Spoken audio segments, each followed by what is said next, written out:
everyone, it's Sevi.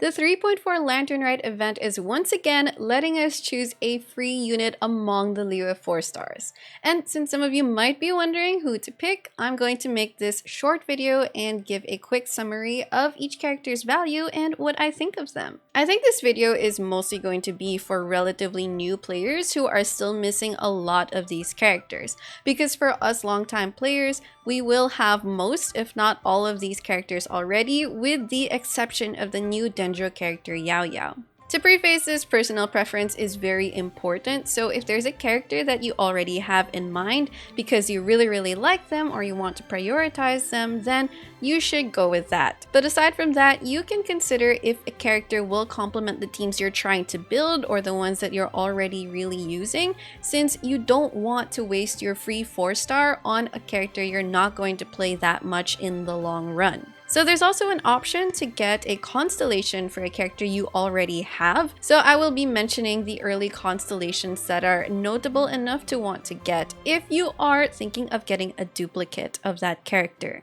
Anyway, let's go through them one by one. To get it out of the way, Yaoyao is an easy choice for many longtime players since it's more likely she's the only one that we don't have a copy of, probably next to Yunjin. Yaoyao is going to be our first Dendro healer, and that adds some comping variety for Dendro teams. I'm especially eyeing her role in Nilou Bloom teams, because since Nilou Bloom teams are limited to either Dendro or Hydro characters only, having Yaoyao as a Dendro healer is going to free up characters like Barbara or Kokomi, who were previously our only options for healers in that team. Especially if you're not planning to pull on Shao and Alhaitham banners, inviting Yaoyao from the Lantern Rite event will be your soonest chance to ensure a copy of her. But if you are a newer player, then you might want to wait for more evaluations and reviews of Yaoyao to see if she's going to be a good value unit for the teams that you actually use or plan to build at this point. The next 4-star is Beidou. And Beidou is a pretty strong 4-star, especially in multi-target scenarios because of her Chain Lightning. Her Chain Lightning is her burst ability that's basically electro damage that can jump from opponent to opponent. So Beidou is a good character for Electro Charge, also known as Taser, team templates. And then in relation to Dendro, she can be slotted in to aggravate teams, and that works pretty well for her. Another interesting quality about Beidou is that when she uses her Chain Lightning and it jumps from enemy to enemy, it doesn't trigger any Dendro cores in between. You can have a different trigger for your blooms or hyper blooms with a high EM, plus you can still slot in Beidou, and you're going to get the high EM hyper blooms because Beidou isn't going to steal them. So if you do want another character that you can slot into those types of team archetypes while also being a reliable source of damage, then I can highly recommend Beidou for that. Then if you're gunning for her constellations, C2 is a very good one to have because it makes her lightning able to jump to 2 more targets, which basically translates to more burst damage. She is one of the characters that you can get a copy of from the Star Glitter shop, so keep that in mind if you want to save this invitation for someone else. Next we have Chongyun, and Chongyun's main purpose is to provide cryo infusion to melee units with his skill and then provide nuke damage with his burst. So Chongyun's best teams in particular are going to be freeze and reverse melt teams. However, he is often overshadowed by his 4-star cryo peers from Mondstadt, Kaya, and Rosaria. So if you're already building one of those characters, or if you already have one built, there is very little reason to still get Chongyun. But if you choose him, then, he'll get the job done. Now, among Chongyun's constellations, his most valuable early one would be his C2 because it allows his skill to provide a cooldown reduction buff to the skills and burst of his teammates. And this can situationally be useful, it gives him some additional support utility, and overall his party members can appreciate that. Then we have Ningguang, the Tianquan of Liyue. So Ningguang is a Catalyst Geo DPS. She throws rocks with her normal and charged attacks, but she can also use her burst for single target nuke damage. Now, she also can be used as a makeshift healer by equipping Prototype Amber on her. And I've actually done this a few times myself for mono Geo teams that didn't have a healer. Another option is to give Ningguang a Thrilling Tales of Dragon Slayers, and that will turn her into a support buffer. So these are options for very low investment builds that you can give Ningguang and then slot her into a team, and she will be useful for that team in general. As a DPS though, she's pretty good at what she's meant to do, but she does rely on her teammates to buff her and provide more damage. On the other hand, if you're looking to capitalize on reactions, then getting a Geo character isn't really the ideal choice. Like, you can't slot them in and it's technically not going to mess up or interrupt the reactions, but yeah, it's not really a choice for enhancement or synergy when it comes to reactions. Then for Ningguang's constellations, C2 gives her skill an additional charge, so that's a nice one, and then C3 increases her burst damage, which again is more nuke damage. So those are the ones that you can look for, but also she is one of the characters you can get from the Star Glitter shop. Next we have Xiangling, and Xiangling has a very large reputation of being one of the best 4-stars and just units in general in the game. Xiangling is an off-field pyro DPS with her Pyronator burst for long off-field sustained damage. She's known for being a core member of the national team and its variants, and then reverse melt teams. She can also go into mono pyro teams and a few more of those archetypes. Xiangling's Pyronator is capable of dealing insane damage because it lacks ICD, which stands for internal cooldown.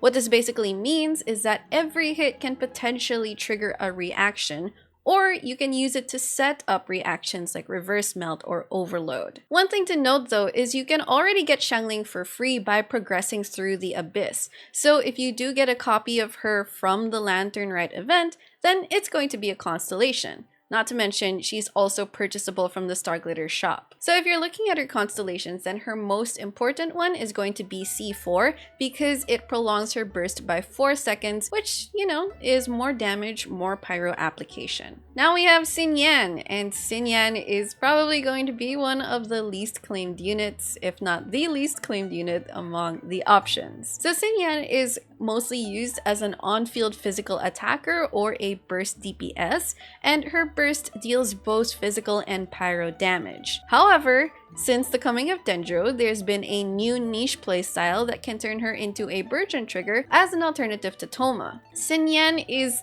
far from being a meta option, so if you do get her, then you would have to be really committed to make her work well, but at least she has this new Burgeon playstyle that's a bit niche, but it gives her a bit of Dendro synergy and some new interest. Then for constellations, C2 is going to be her most important one, whether as a physical character or as a Burgeon trigger, because C2 guarantees a crit for her burst physical damage.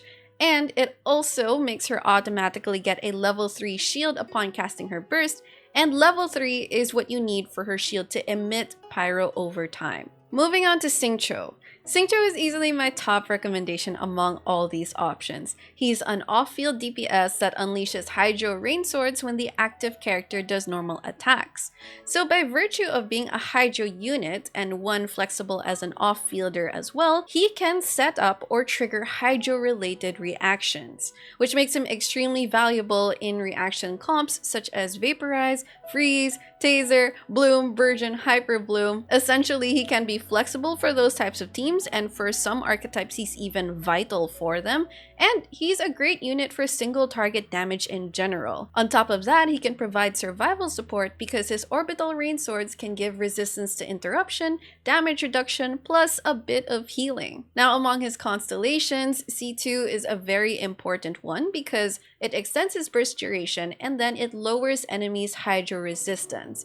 And that basically translates to more hydro application and damage. But if you already have a high constellation Xingqiu and then you really like him, then working towards or getting his C6 is quite worth it. His C6 increases the number of rain swords that he unleashes, which translates to more damage, more hydro application, and it also reduces his ER requirements because it allows some of his rain swords to regenerate flat energy. So again, Xingqiu, top recommendation, whether for getting him as your first copy or getting constellations. We're nearing the end of the list here, and our next character is Yanfei. Yanfei is a very solid 4-star pyro DPS, and she can be an okay alternative if you don't have Yoimiya or Hu Tao, but you're looking for an on-field pyro DPS. especially one that can do ranged attacks. I ended up using Yanfei a lot before I got Yoimiya and then even after, because when I do my 4-star Spiral Abyss runs and I'm looking for a pyro DPS, Yanfei is really the easy option. So Yanfei's gameplay is easy to get the hang of. It's mostly a combination of normal and charged attacks, and as for her teammates, she's looking for those that can either enable reactions for her or buff her own damage. Now, if you are already maining Yanfei, or if you want to main her, then getting C1 for her is particularly nice because it adds stamina reduction for her charged attack, and also gives interruption resistance. Another key constellation for her is going to be C4 because it allows her to generate a shield upon bursting. And that also kind of unlocks a different playstyle for her where you can build her as a shielder, also known as Tankfei. And if you don't have a lot of dedicated shielders yet, then that's at least an option for her. Finally, there's Yunjin, who uses her burst to become a niche normal attack buffer. Now, because that is a very specific type of damage, her value will be very situational and only really valuable if you use normal attack DPSs like Yoimiya or Ayato, for example. Another thing about Yunjin is since she's a Geo unit, again, she's neutral, she doesn't interrupt reactions for such characters. So if you want to buff those types of units, then Yunjin is a good support to consider. As for her constellations, C2 is a good boost because it makes her even better in her role by providing a normal attack damage bonus.